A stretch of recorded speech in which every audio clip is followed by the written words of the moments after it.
Les lumières étaient allumées, les applaudissements étaient sincères, et l'avenir semblait assuré. Ils étaient jeunes, célèbres et aimés de tout un pays. Leurs visages remplissaient les écrans, leurs noms incarnaient l'espoir et l'ascension. Mais un jour, tout s'est arrêté brutalement. Non pas par manque de talent ni par manque de reconnaissance, mais parce que le destin fut plus rapide que leur temps.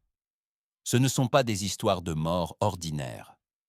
Ce sont des récits de carrière qui venaient tout juste de commencer, de vies qui, sous les feux de la rampe les plus vifs, ont soudainement disparu dans l'ombre. 1. Cancerbero, la vérité qui ne donna jamais la paix. Cancerbero n'était pas un artiste qui cherchait à plaire. Il était une voix qui dérangeait, provoquait et était précisément pour cela si importante. Dans une scène musicale pleine de superficialité, il parlait ouvertement de douleur, de conflits intérieurs, de mort et de culpabilité. Ses textes agissaient comme un miroir pour toute une génération. Dès le milieu de la vingtaine, il était considéré comme l'un des rappeurs les plus influents du Venezuela, avec un grand impact bien au-delà des frontières du pays, y compris en Europe. Le 20 janvier 2015, le Venezuela se réveillait avec la nouvelle de sa mort. La version officielle fut rapidement diffusée, mais presque aussi vite, des doutes surgirent. Trop de détails ne collaient pas, trop de questions restaient sans réponse. Les fans ont commencé à réécouter ses chansons, ligne par ligne. Et plus on écoutait attentivement, plus le sentiment grandissait que Cancerbero avait pressenti sa propre fin. Après sa mort, sa voix ne s'est pas tue. Au contraire, sa musique est devenue plus forte, plus significative, plus lourde. Il est devenu un symbole, une énigme non résolue. Car lorsqu'un artiste meurt et que la vérité reste inexpliquée, le deuil se transforme en méfiance. Et ainsi, une question inconfortable persiste encore aujourd'hui. Cancerbero est-il vraiment mort d'un accident ou la vérité a-t-elle sombré avec lui dans la profondeur cette nuit-là? 2. EVA, Ekval, beauté, maladie et un message clair. Eva Ekval semblait faite pour les projecteurs. Mannequin, présentatrice, actrice, jeune, élégante, présente. À seulement 28 ans, elle était au sommet de sa carrière. Son visage marquait toute une génération télévisuelle. Tout laissait présager le succès, jusqu'à ce qu'un mot change tout. Cancer. Au début, elle semblait avoir vaincu la maladie. Mais elle est revenue, plus agressive, implacable. Le 17 décembre 2011, sa mort a été publiquement confirmée. Le Venezuela a perdu non seulement un visage connu, mais une femme qui a refusé de se taire.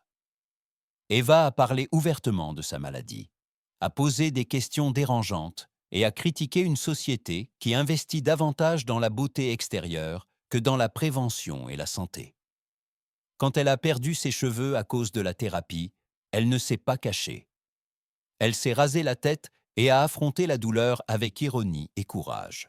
Eva a rendu sa maladie visible, la documentant avec des images honnêtes et des mots personnels. Son héritage n'était pas le glamour, mais la sensibilisation. Elle fait partie jeune, mais pas silencieusement, laissant derrière elle une question qui résonne encore aujourd'hui. À quoi sert la beauté si nous oublions de nous protéger de l'intérieur? 3. Jorge Luis Morales, un talent brisé par le silence. Jorge Luis Morales était l'un de ces visages que l'on voyait de plus en plus souvent. Spots publicitaires, théâtre, cinéma et télénovelas. Sa carrière progressait régulièrement, portée par la discipline, le charisme et un véritable talent. À seulement 33 ans, il était considéré comme l'un des acteurs les plus prometteurs de sa génération. En apparence, tout semblait stable, maîtrisé, réussi. Mais derrière le rideau existait une réalité dont presque personne ne voulait parler à l'époque. Le 24 avril 1992, sa mort fut annoncée, officiellement due à une pneumonie. Ce n'est que plus tard que la vérité a éclaté. Jorge souffrait du VIH. À une époque pleine de peur, de préjugés et de désinformation, sa maladie ne fut pas seulement tue, mais pratiquement ignorée. Selon les rapports, il n'a pas reçu les soins médicaux nécessaires, fut transféré d'un hôpital à l'autre jusqu'à ce qu'il soit trop tard. Sa mort a révélé plus qu'un drame personnel. Elle a montré l'échec d'un système et la cruauté de l'exclusion sociale. Jorge Luis Morales est devenu involontairement un symbole de la façon dont le silence et la stigmatisation peuvent être mortels. Il aurait pu vivre, mais on ne le lui a pas permis. 4. Floriana, le rêve qui s'est achevé sur le chemin du succès. Floriana était jeune, éclatante et difficile à ignorer. Sa voix paraissait fraîche et naturelle, comme si la scène était son lieu d'élection. Originaire de Valera, elle a gravi les échelons très tôt, chantant avec différents groupes et accumulant une expérience que d'autres n'acquéraient que des années plus tard. Tout indiquait que sa percée n'était qu'une question de temps. Ce moment semblait arriver lorsqu'en 1996, à seulement 20 ans, elle fut admise dans le légendaire orchestre de Renato Capriles. Pour beaucoup, cela signifiait le début d'une carrière nationale. Mais précisément au seuil du succès, l'histoire s'est interrompue. En route pour une représentation, un grave accident de la circulation s'est produit sur l'autoroute près de Villa de Cura. Floriana n'a pas survécu au trajet. Elle n'avait laissé aucun enregistrement officiel, seulement de courtes apparitions télévisées et des fragments qui, aujourd'hui, ressemblent à l'ombre d'une promesse. Sa voix est restée comme le souvenir de quelque chose qui venait tout juste de commencer. Floriana n'est pas partie parce que son talent était insuffisant, mais parce que le destin fut plus rapide que son rêve. 5. Diana Judah Perdomo. Un rôle sans adieu. Diana Judah. Perdomo incarnait la jeunesse, l'élégance et une force tranquille. Elle est devenue célèbre en tant que Miss Sucre, mais son chemin ne l'a pas menée durablement sur les podiums, mais devant les caméras. Dans les années 1980, elle est rapidement devenue un visage familier de la télévision vénézuélienne. En 1988, elle a eu sa grande chance avec la telenovela pour Jeunes Alba Marina. Le rôle promettait un tournant dans sa carrière. Mais l'histoire est restée inachevée. Après une trentaine d'épisodes tournés, dont un seul a été diffusé, un grave accident de voiture s'est produit dans la nuit du 2 juillet 1988 à Caracas. Diana est décédée sur le coup. Le projet a dû réagir brusquement. Son personnage a disparu de l'intrigue, salué seulement par une lettre à l'intérieur de la fiction. Réalité et télévision se sont rencontrées dans une coupe douloureuse. Diana Judah Perdomo est partie avant que le public ne puisse vraiment la connaître. Il était resté une carrière en devenir et la question silencieuse de savoir jusqu'où elle serait allée si cette nuit ne lui avait pas fermé le rideau. 6. Michel Sapin. Le sourire et la lutte silencieuse.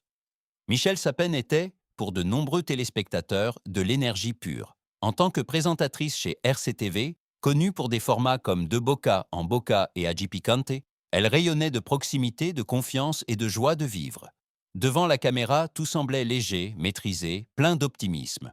Loin des projecteurs, Michel a cependant lutté pendant des années contre une grave maladie neurologique, la sclérose en plaques. C'était un combat silencieux, à peine visible pour le public, marqué par des revers et une fatigue croissante. En 2022, son état s'est drastiquement détérioré. Après une grave crise, elle a été traitée en soins intensifs à Miami. Peu après, la nouvelle de sa mort est tombée. Elle n'avait que 40 ans. Collègues, amis et téléspectateurs se sont souvenus d'une femme chaleureuse, professionnelle, qui a conservé sa dignité même dans la souffrance. Michel Sapin a laissé non seulement des images télévisées, mais aussi un exemple de force tranquille. Et une question qui résonne longtemps. Combien de force faut-il pour sourire quand la plus dure des batailles se déroule en secret? 7. Chéri Navarro. Une voix qui s'est tue trop tôt. Chéri Navarro avait à peine plus de 20 ans lorsque sa voix était déjà reconnue dans tout le pays. Elle chantait des guettas, de la pop et des ballades, travaillait avec des orchestres renommés et était considérée comme l'un des plus grands espoirs musicaux de sa génération. Sa voix sonnait fraîche, chaleureuse et intemporelle, comme si elle avait encore des décennies devant elle. Mais son corps a commencé à faiblir prématurément. Des symptômes qui ne correspondaient pas à son âge ont longtemps été ignorés. Le 28 septembre 1967, Chéri Navarro est décédée à seulement 23 ans d'une grave maladie de la moelle osseuse. Le Venezuela a perdu non seulement une jeune chanteuse, mais un avenir qui venait tout juste de commencer. Jusqu'à aujourd'hui, ses chansons résonnent à la radio, comme si le temps l'avait épargnée. Chéri est partie bien trop tôt, mais sa voix est restée. Et avec elle, une dernière question silencieuse. Jusqu'où serait-elle allée si la vie lui avait accordé plus de temps? Ils étaient tous sous les projecteurs, admirés, célébrés, aimés, et pourtant, bien plus que la gloire ou le talent les unit. Leurs histoires se sont terminées trop tôt, souvent brusquement, souvent sans réponse. Ce qui reste, Ce sont des fragments, chansons, scènes, interviews, souvenirs. Et la prise de conscience silencieuse que le succès n'est pas une garantie, que même la lumière la plus vive peut s'éteindre soudainement. Ces jeunes personnalités vénézuéliennes ont laissé des traces, non seulement dans le monde du divertissement, mais dans la mémoire collective d'un pays. Leur vie nous rappelle la fragilité de la gloire et l'importance de regarder, d'écouter et de ne pas se taire. Car parfois, ce n'est pas la mort elle-même qui fait mal, mais le sentiment que tant de choses sont restées inexprimées et inachevées. Si ces histoires vous ont touché, alors ne les oubliez pas, partagez-les. Car tant que nous prononçons leurs noms, ils ne sont pas tout à fait disparus.